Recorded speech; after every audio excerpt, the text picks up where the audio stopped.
Welcome to the history of everything. I am Elead. On this program, we will endeavor to explore the history of everything, developing a mega-macro overview of the world in which we dwell, the universe wherein our planet resides, the interdimensional realms beyond that, including the unseen world and potentially of greater importance, the connections between these various dimensions to the end of answering the great questions of mankind. How did we get here? And where are we headed? We will explore not only hidden ancient and pre-ancient history, we will also witness the evolution of those ancient directives as they emerge within our modern civilization and within our current cultural paradigm. If you enjoy considering the many mysteries, the unanswered questions of human existence, our world, the origin story of our universe, or perhaps the unseen world, and those so-called conspiracy theories, ghosts and hauntings, UFOs, aliens, cryptozoology, the occult, ancient aliens, hidden history, covert governmental and globalist directives, the New World Order, the Illuminati, and much more.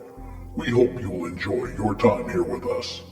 Please like, subscribe, share, and comment with questions as well as any suggestions if we miss something or proceed too quickly, or if you desire a deeper look into any topic. Again, feel free to comment. I beg your patience as we embark on this narrative. Due to its lengthy nature, we have chosen to proceed episodically so as not to overwhelm. Today, we'll discuss the garden, a unique moment in time when all creation stood in perfect harmony. For one brief shining moment, the natural and supernatural worlds seemingly blurred into a commonality of sorts. Humanity interacted with creation and the divine, and vice versa. It simply could not last. Someone was aggrieved and offended by the camaraderie there, and that someone had a plan to interfere, to avenge, and destroy, bringing down humanity, and eliminating not just that amazing garden, but shattering the fellowship between mankind and its maker. I'm ready if you are. Here comes episode 5. But before we begin, allow me to recap some of the topics that we've covered in the past. We've discussed prehistory, that is, existence before the creation of the time-space continuum that we dwell in. We've also discussed El and his omni-qualities. Here I'll make a disclaimer that El is infinite, and we as infinite creations will always be limited in our perception, understanding, and descriptions of El. We will always be limited and fall short in our understanding and description of El. Also, with some frequency, we reference the Bible as an ancient text. It provides us with a roadmap of sorts. Understand, these authors were human beings living in a far less tech-savvy world, and their knowledge and experiences may seem fantastical or bizarre, but they were trying to describe things far outside their wheelhouse. There are many levels on which the Bible may be read and understood as accurate. It's actually one of the best verified, least changed texts of any ancient writings, including Caesar's Gallic Wars. Perhaps you've known people, as I have, who claim to take the Bible literally. There are those who take it as inerrant. There are those who see it as pure fantasy. Those who throw the Bible away as mere mythology are missing the truth inherent in the text, truth about who we are as human beings and where humanity is headed. In past episodes, we've discussed the Malak, the time-space continuum, the introduction of humanity. We've discussed El as seen through world religion.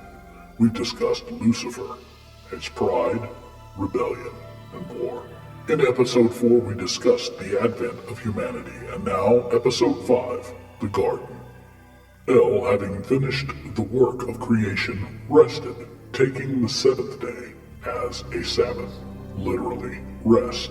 And now, daily life within this perfectly created environment unfolds. El had created the garden specifically as a habitat for the man and woman, the human people he had created. Within the garden, everything these humans need was apparently provided. We learned some interesting facts. Firstly, that there was no rain, but rather irrigation was provided by means of groundwater, springs, and the 4 rivers in the garden, which are mentioned specifically. Kishon, Gihon, the Tigris, and the Euphrates. Next, El has man name the animals. El creates a helper for the man, a helper taken from his own body.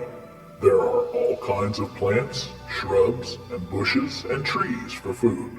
But 2 trees are specifically mentioned in the middle of chapter 2, in the center of the garden, with one simple restriction that was given to man. Genesis 2. In the middle of the garden were the tree of life and the tree of the knowledge of good and evil. The Lord God took the man and put him in the garden to work it and take care of it. And the Lord God commanded the man, "You are free to eat from any tree in the garden, but you must not eat from the tree of the knowledge of good and evil. For when you eat from it, you will certainly die." Now skipping down to verse 22.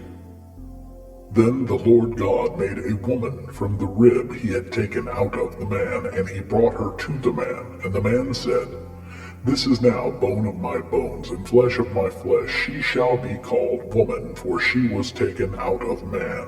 That is why a man leaves his father and mother and is united to his wife, and they become one flesh." Adam and his wife were both naked, and they felt no shame. Imagine having everything you need. Adam and Eve had everything they needed.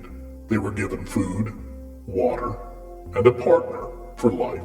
There was no precipitation, and the weather patterns were stable, meaning they had no need for permanent shelter. They felt no shame or guilt. This means they had no need for clothing. We do not know for how long humanity and El enjoyed the garden together, but it does seem they did enjoy it. We know that El said that all he had created was good. Even the humans. These same humans were unaware and unashamed of their own nudity, a pretty distant concept compared to our rather puritanical notions of El. All of their needs were met. They had no worldly foe. The animals all lived in peace. Life with God version 1.0 was pretty much hanging around with God while naked, eating free food, and having sex. That's the version of relationship and existence that El had intended for humanity. However, it doesn't seem difficult to imagine that some snarky, suspicious human might stick his head up and say, "Hey, wait just a minute, El. What are you trying to hide from us with this tree of the knowledge of good and evil?" But no human was snarky or suspicious, cynical or mistrusting, at least not yet. Someone had to introduce humanity to these sorts of feelings. Imagine, if you will, that El created a being and called it good. Beautiful, in fact. Now that being is forced to stand by and watch as El creates a new, improved being, not to mention an entire universe for these beings to inhabit. That these beings were given free will, that they fellowshipped with El, that they were allowed to name animals, they were given dominion over the earth. They partnered up and partied with El, and El said all of this was good too. Imagine El deciding to give himself the day off tomorrow, but he wants you to go watch the humans. What would you do? We know from previous episodes, El has created a being like this, someone who is above all the rest. We know he had access to the garden. We can surmise pretty readily that motive, means, and opportunity lie with one being, Lucifer. Burning with pride and jealousy, he attempted to exalt himself to El's throne by casting doubt on El and misdirecting El's worship to himself. Genesis chapter 3. Now the serpent was more crafty than any of the wild animals the Lord God had made. He said to the woman, "Did God really say you must not eat from any tree in the garden?" The woman said to the serpent, "We may eat fruit from the trees in the garden. But God did say, you must not eat fruit from the tree that is in the middle of the garden, and you must not touch it, or you will die." You will not certainly die, the serpent said to the woman, for God knows that when you eat from it, your eyes will be opened, and you will be like God, knowing good and evil. When the woman saw that the fruit of the tree was good for food, and pleasing to the eye, and also desirable for gaining wisdom, she took some of it and ate. She also gave some to her husband, who was with her, and he ate it. Then the eyes of both of them were opened, and they realized they were naked. Of course, this is the narrative presented by the Bible, and again we must ask if we are looking at a literal story about two literal people in a literal garden that God had made for them. Were there literally two trees? Did they really name every animal? As always, I welcome you to understand it however you are able or willing. But for the purpose of this narrative, let's suppose that we are looking at a partially or somewhat symbolic story, and let's consider some of the symbols. The first symbol is the serpent, which we have come to understand as being a snake. We should remember that Lucifer, fallen, is often characterized as being a serpent. So again, we may understand this as literal, or it may be completely figurative. We do know that Lucifer was beautiful. Ezekiel 28, you were the seal of perfection, full of wisdom and perfect in beauty. You were in Eden, the garden of God. Every kind of precious stone adorned you, ruby, topaz, and diamond, beryl, onyx, and jasper, sapphire, turquoise, and emerald.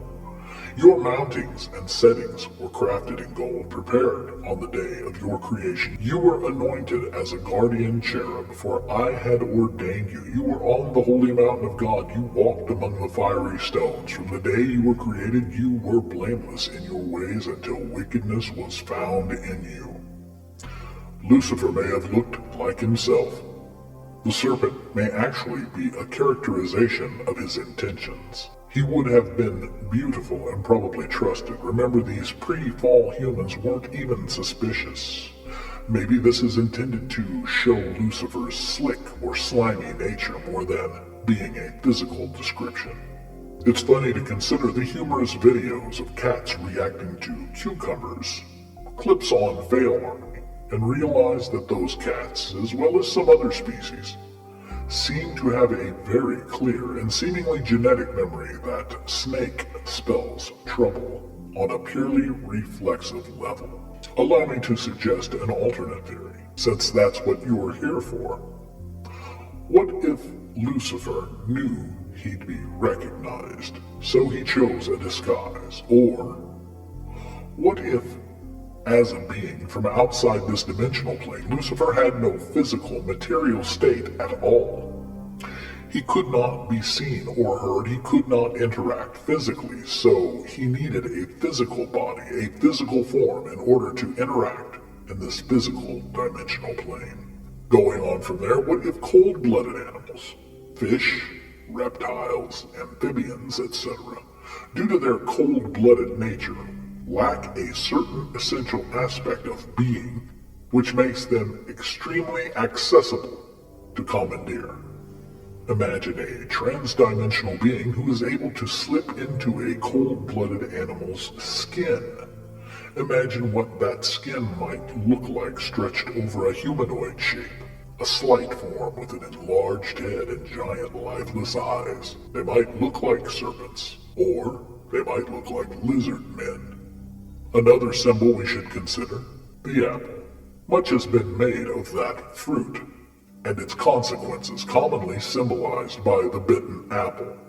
At least twice in modern culture, the symbol has been appropriated by the corporate world. In the current inculcation, a very influential corporation has chosen that bitten apple as its corporate logo, and I suppose that can inform us as well as anything what may have been at play here. What exactly did God forbid?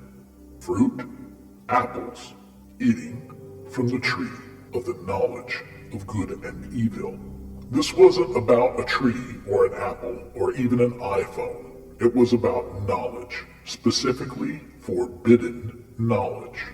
The knowledge of good and evil. What was the sales pitch again? You will not certainly die, the serpent said to the woman, for God knows that when you eat from it, your eyes will be opened and you will be like God, knowing good and evil. There it is. That snarky, suspicious, cynical, mistrusting voice, knowledge. God is keeping you ignorant so that he can keep you down. He don't want you to eat from that tree because then you'll be able to see what he sees. Only pride could endeavor under such fallacy. We know and acknowledge El in all his omnis, but the idea that some knowledge might be too much for our human brains to deal with seems silly and ridiculous. Yet, even after millennia of being destroyed by knowledge and the misery it brings, the weighing of good and evil and the struggle to not be overtaken, we cannot admit the simple truth that infinite God cannot fit into finite human minds, and that wrestling with some issues only leads to greater uncertainty. There is a lost truth in knowing that ignorance is, in a way, bliss. That true freedom comes through true surrender. We just surrendered to the wrong power. There are things it's better not to know. You see little children run around the house naked after bath time with such freedom. We were once like that as Adam and Eve, naked, unashamed. But as soon as they took the bait, they knew they were naked, and everything changed. Then the eyes of both of them were opened and they realized they were naked, so they sewed fig leaves together and made coverings for themselves.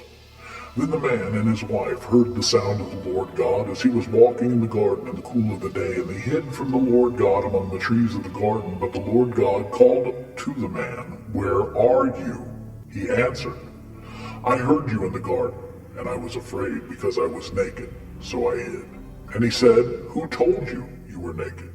Have you eaten from the tree that I commanded you not to eat from?" And there it is. Innocence was lost. And what do we have now? Guilt, shame, depression, anxiety, worry, fear, hatred, anger, mistrust, cynicism, envy, jealousy, strife, greed, selfishness, violence, destruction, decay, and yes, even death in the fullness of time. Lucifer lied. Lucifer's lies are always based on the twisting of truth. He told the humans they would not die, and they did not die that day. But eventually, they did die. They had, however it seems, traded the eternal, peaceful, joyful existence El intended for them. And what did they gain in that trade? A brief, cruel existence of labor, sorrow, sickness, and longing. We long to return to that moment in the garden, but we traded it away and can't find a way back. Unlike cats with cucumbers, most can't remember what it is we're even trying to return to. And so we are beset by every false replacement trying to be made whole again. Drugs, booze, food, money, possession, fame, power, and every excess. The list is endless. But all of those self-medications will fail to deliver, and in fact, will destroy us on the way. The good news is, there is a way back. There is more to come in our next episode. If you have thoughts, theories, ideas, comments, or questions, we'd love to hear what you think. Again, we'd like to thank Dirt Hippie Productions for allowing us the use of their production facility and platform. Please like, subscribe, comment, and share. I invite you to join us again next time. I bid you farewell and peace.